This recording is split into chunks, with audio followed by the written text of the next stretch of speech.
Me to eat the mic. I told you don't do that. Hi, and welcome to If These Heels Could Talk. I'm Joygina with Solutions by Joygina. And I'm Michelle with Bad Cat Digital, and I threw Joygina for a little bit of a loop this morning. Not really. What was the loop? Well, because you texted me this morning at 6:30 and said, I have this great idea. Let's do a business plan in 15 minutes. Which she didn't know that my idea was this way I would have my business plan done in 15 minutes. Right. And I just naively assumed that we were going to make up a business idea and then write a plan in 15 minutes so that people could understand what they should think about when they when they get a new idea. Yeah. And in reality, I love that your creativity kicked in. I love that. And so that's what we're going to do. So that's what we're going to do. So unfortunately, Joygina does not walk out of this session with her business plan written. She's going to have to make her own time for that.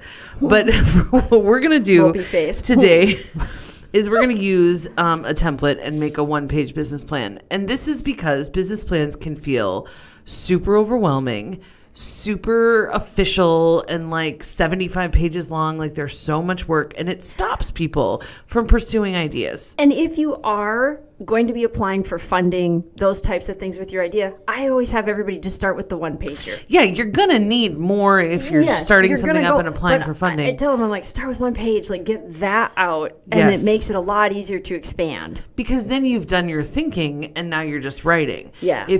Or planning. Mm-hmm. If you haven't done your thinking yet, it hurts. So the one-page business plan She's not kidding. is about thinking. And it's also a great idea for people who currently have businesses like Joygina and I to do annually. Yeah. Just to make sure that we're still on track with what we were wanting to do. So. Well, and it helps to remind the team why we're doing what we're doing. Right. Like it's just a year. I consider it kind of my year-end recap and my next year reboot. Yeah. Yeah. It's a good time of year to do it. And if you are like me, one of those like you have a gut response against doing something because somebody told you to, which is totally what I have. Do it in June. It doesn't matter. Pick a time that works for you, that works for your business, that works for your seasonality. Yes. Some businesses are super slow in June. Other businesses are super slow in November. Like whatever. Pick whatever you want. It doesn't have to be at the new year, but it's a good kind of reminder because everybody's freaking talking about what 2022 is going to hold. Yeah. Let's just hope it's not a dumpster fire in a dumpster fire in a dumpster fire like the last 2 years have been. All I have to say is my husband watches a lot of sports, and there's all of this pregame stuff, which I think is hilarious because I'm like, what's the point of any of this? Well, it's, advertising dollars. Right. Well, what's the point of any conversations about what 2022 is going to have? Like, come on. We don't know. Yeah, there are no advertising dollars for 2022. So let's get started. All right, here we go, people. So we are going to talk about, the first question is the business opportunity. And we are going to talk about a soap making business. We're going to start a soap making business. And we talked a little bit about the name. Yes. And we'll get to kind of industry analysis in a second. But we ultimately decided that we are going to name this soap business Sudsy Glitter. Very nice. Yes. What problem are we solving with this business? Like, what problem do consumers have that we're solving with Sudsy Glitter? They're not able to take a shower with soap that's going to leave them with additional glitter. I don't feel like that's the body glitter inside the soap. Yes. Right? That way it's kind of everywhere. Okay. You'll have it a little bit in your hair, like on your face. For some people, this could be a need. Yeah. So glitter is something that I am, adamantly opposed to. That's what's making this even more funny for me. So body glitter inside soap. Okay. Got it. So that you kind of glisten. Yes, but it's not glitter. Too much. Yeah. It's not like Vampire in the Sunlight a la Twilight. It is subtle. And it encourages cleanliness. So it's like a toy. So it becomes... In some ways, I could see a younger audience also. Yeah, it becomes like a toy. Okay. Right. So our first question was, what's the business opportunity? What problem are you solving? What challenge or pain points will you resolve for your users? So that's... We more or less wanting their soap to be like a toy. Yeah, there we go. Okay. So then your company description. What does the company do? What challenges does your company solve? We make the soap. We do. We make and distribute. We make, package, market, and distribute. So that means that we've got all kinds of logistical challenges with the marketing and distribution. So sometimes people like have a hobby, like they like to make soap. Right. And so they think, well, I'll make a business out of it, but aren't thinking past that. And that's what this question does. Oh, I'm making it and I'm packaging it and I'm marketing it and I'm distributing it and I'm selling it. Right. Sales. Yeah. Do you think we'd have some distributors possibly? I think for marketing, sales, and distribution, for something like this, I might wrap them all together and say Etsy would be the partner for this. Yeah, I was going to say, or some third party. Yeah, some third party selling platform. Local boutiques. Yeah, and maybe both. Maybe we start with one. We start with Etsy, get the shipping down. Yeah, and then maybe we know somebody who has a clothing boutique or a gift shop or a florist along that. Yeah. That'd be good. Yeah. Okay. So team, who is involved in this endeavor? Who is on your team? And then why are they the right people to be on your team? I think, well, obviously Michelle and Regina are on this one. So why are we the right people to do this, like primarily? Because we know the importance of having just a little bit of body glitter instead of a whole caboodle. And well, and because I am very creative and you are very organized. And those two things go together really well. They do. And I'm not saying that you are not creative and I am not organized, or you can't be creative and I can't be organized. We have good strengths. But those are our like natural spots. Yes. Yeah. And so that would be the other thing I would recommend to people, is to really think about why somebody's on the team. Yes. Because available time is sometimes the thing that people grab onto. Like, my kid's bored, they can help me package stuff, right? But that's not a good long-term strategy. It's not. On top of the fact, if you haven't enrolled them, that's another. The people that are on your team need to be aware that they're on your team. Right. And your expectation for them, and that's part of if free labor is part of your expectation of them, they need to understand that, and you need to understand what you're asking. Yes, and what you're going to get for your price. Right. And, I would bet we'd have a little bit of the Bad Cat marketing team. Of course. And then I think there'd be enrollment of, because this is a new company, we would need an attorney to probably do a little bit of paperwork. Yep, an accountant. Yep, to do a little bit of bookkeeping. And then we're for sure going to need... Well, Bad Cat will help us with the website, the Etsy. Yeah, that's probably most of our team I might also say that we're at some point going to need a shipping, picking, packing kind of partner. Yeah. So if that, like, somebody to just literally put things in bags, put things in boxes. A distribution associate. Yeah. And that might be something to work toward. Maybe in 2022, we want this business to be able to hire that person. And if so, maybe we say these are kind of the hours or the things. I'm just thinking, we had mutual friends that had a beard oil business. Yes. And these were all, like, as we're going through this, I'm like, oh, yeah, they had, as it grew. So maybe and so we forth, ask them about the distribution and see what they would recommend. And they already learned a bunch of these things. Okay. So they're now on our team and they don't even know it yet. Yeah. They're definitely going to be. Well, but associates. even if it's just a quick conversation. Yeah, we'll get some more things there. Okay. Industry analysis. Who are your competitors? What are some key factors related to being successful in your industry? So Google's your friend on number one. Yeah. Google, DuckDuckGo, whatever you want to use. But Google. Who are your competitors? Let's be real. Yeah. Because we went through 4 business names before we came up with Sudsy Glitter. Yeah. Because there were businesses that were related to soap or soap making for all of the other names that we came up with. And we didn't want to fringe on anybody, and we were not only do we not want to fringe on anybody, but we wouldn't rank for our name if there was a more established business ranking for that name. Why would you promote somebody else, your competition, like that? No. So we would, and then we would check Etsy and see. But I would also say, who else is making soap? What are the trends? There's a lot of soap makers on TikTok. There's a lot of soap tutorials on YouTube. What is the most popular? What are the trends?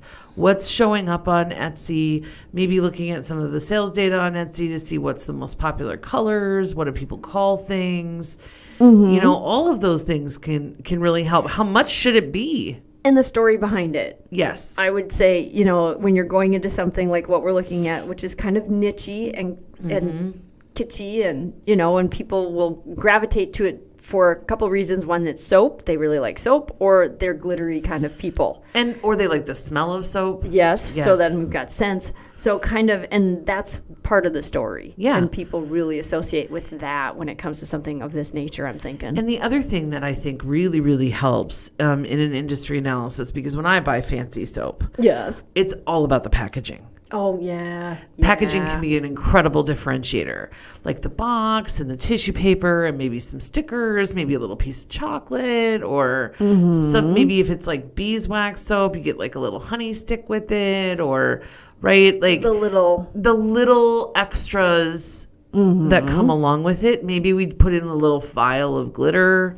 Maybe we partner with some form of a certain amount of your proceeds go towards. Yeah, I mean it's a maybe it's a fairy. Maybe it's like a fairy story, and maybe it's like a proceeds go to this, kids storytelling thing, or I think those are the kinds of conversations around industry analysis that you want to have. And if you have a really clear understanding about what it is you're trying to achieve, you'll have a lot of the answers to that.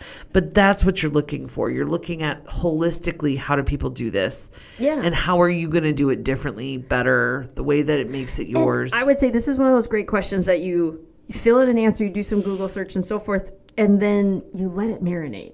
Right. Because you will probably have even more answers and keep adding to that over the next week. And that's why it's really important to revisit these over time. Yeah. Because you learn something, you figure out what works for you and what doesn't, and you're going to add to this over time. So that's a really good one. And when we say business plan in 15 minutes, it's about getting thoughts out. Yes. It's about sketching out an outline. Which is better than the nothing you have right now. Way better than the nothing you have right now. And starts a longer conversation where and when you need it to start. Yes. Okay, next item on our list, target market. Oh, go ahead. You deal with that all day. Oh, who are you targeting? I would say we're targeting people with enough money to buy fancy soap. Yep. And I would say mostly women, because glitter. Yeah. And not all. Yeah. Not being prejudiced. Not all. Who makes up your target audience? Who are your target segments, buyer personas, and ideal customers? Look, I close my eyes and I see a 28-year-old with some extra income who wants to buy something fancy. I see a 55-year-old who wants to get a gift for the 28-year-old, right? Like, that's who I see buying sudsy glitter soap. I could also see grandma buying it for the grandkids. Yeah, absolutely. I could toss that in there, but primary market, yes, absolutely. Primary market is female, somewhere between the ages of 25 and probably 68. Yeah, I would say that. But primarily, I would say primarily at both ends of the spectrum. Yeah. Yeah. And with enough income to buy fancy soap, because not everybody has enough income to buy a fancy soap. Yes. Yeah. Yes. Disposable income. We have disposable income. Yes. Implementation of timeline. Briefly, they even put that word in this one. Briefly, how will you roll out the business, and which phases will be involved? Well, if it's something like this, I have to figure out, I have to cost my time and I have to cost my goods. Yes. Because I have to set a price for my soap, and I have to make sure that my price is in keeping with my industry research. So the first thing I have to do is make a fairly large batch of the soap, recording all of the supplies, all of my time, all the way down to packaging. Yeah. Getting in a box ready to ship. I want to know, how much does it cost me to make it and get it out the door. Yep, at this level. At this level, bare minimum at this level. Yep. And then I can figure out how to price it. I can, start making things, and taking pictures of things and getting it out into market. At what point in phase one, while you're kind of doing that, are we documenting what we're doing, and are we starting to talk about it in social media? Or in phase one in something like this, it's merely an internal... I think we're documenting it, and I think we're waiting until we have a buying mechanism to start talking about it. I like that. Because so that's phase two, is that right, buying and I would mechanism. like personal social media to be used kind of as a beta. Got it. So I can say to my friends and family, hey, check out my Etsy channel. What do you think? Yeah. Yep. Yeah. So I think from a timeline perspective, I would say we're probably somewhere in the realm of 3 months of hard work away. Yeah. From being to market. Yep. And then once that's phase 2, then is being in the market. Yeah. And doing the lifting on that. And that's going to take. And then it takes time because you want to wait to you want to build so that you can fulfill. Because the last thing you want to do is get 1,000 orders overnight that you can't fulfill. And right now, let's be realistic. You got to watch your supply chain. Absolutely. You don't want to have too much product. You're a new little company. You know, we'd be a new little company. We don't want to have too much product, but we also don't want to just have what we need for right now. And I want to put some time in R&D because I always want new things being able to come out. Yeah. So I have to practice and I have to, put things into development so that I can have a new product release. Maybe I want to set a goal to have a new product come out every couple of weeks. And that means that I always have to be testing out new scents, new recipes, new ideas. Yep. And that's why we make a good team. What? Well, you'd be creating and doing the R&D and building other things, and I'd be making sure that the other end that things are actually going out the door.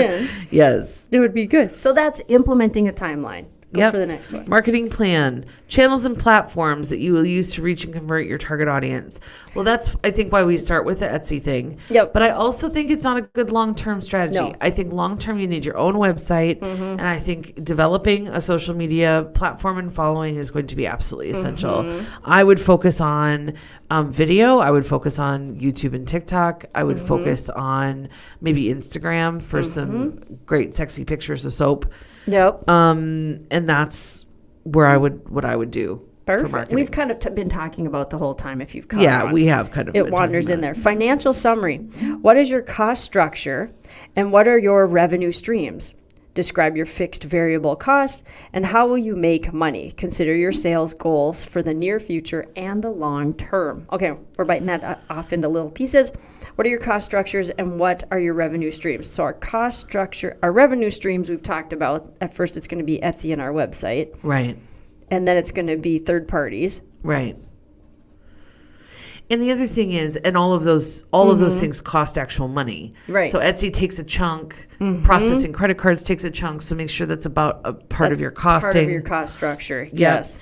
And the other thing is, the more you shop for the supplies for this, the cheaper they're going to get, right? So you're going to want to look at setting up commercial licenses for suppliers. You don't want to trot down to Joann's and buy extra of something. Right. No, right. Or Michael's or whatever your local craft store is. You want to be buying in bulk. You want to be, want to be doing all of that. And then your time has value as well. So I'll tell you what somebody told me when I started the business. He said, take what you want to make in a year, divide it by the number of hours that you're willing to work. And that's how much you need to pay yourself per hour. Yeah.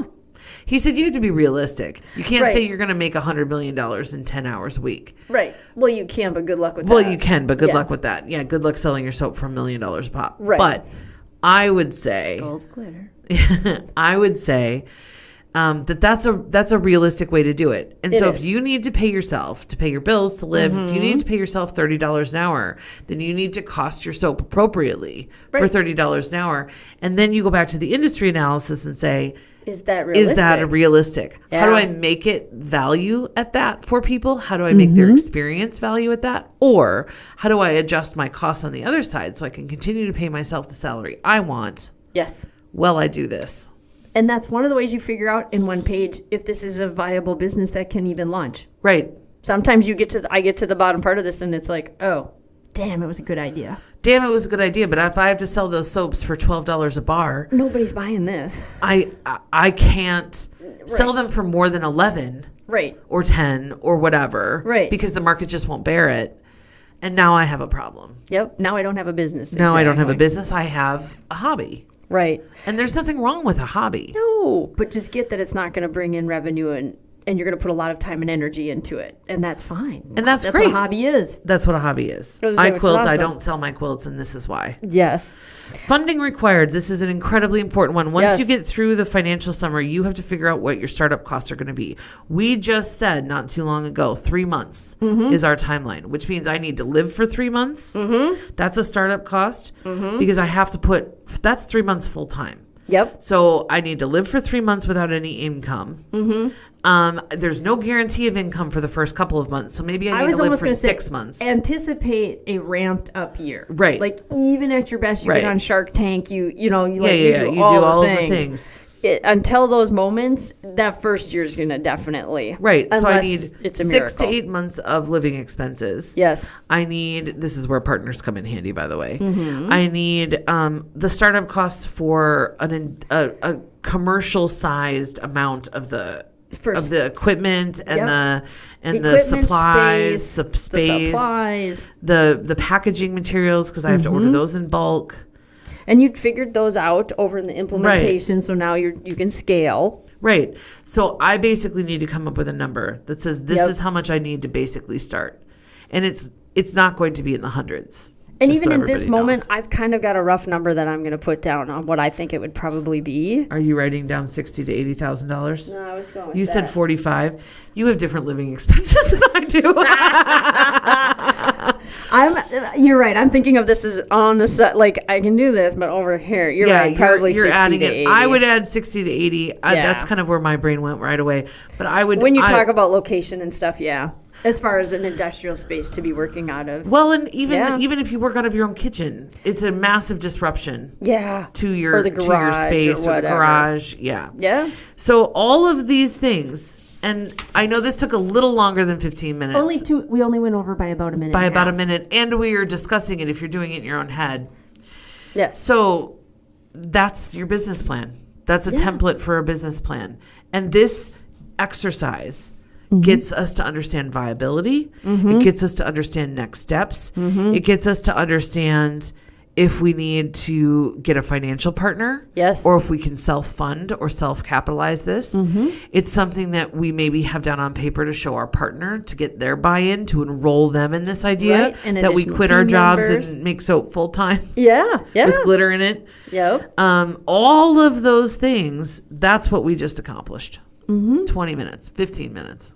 So we highly recommend you hit that one-page business plan. We'll have a link attached. And where did you find? Yeah, I was going to say, where did you find it? Did you just Google this? Because you have 3 different ones here. I did, but the one we used was from HubSpot. I'm not ashamed to say it. No, they have nice. They have nice things. Little items for this. And the thing is that the reason I liked this one, because you brought 2, is because it had guiding questions for the sections. Yes. The other one just had section titles. For those of us that have been running a business for a long time, I just can do this. But I thought that was good. And I thought the guiding questions were really good for this exercise. That's it for If These Heels Could Talk. We challenge you to get your one-page business plan done this week. Bye. Enjoy.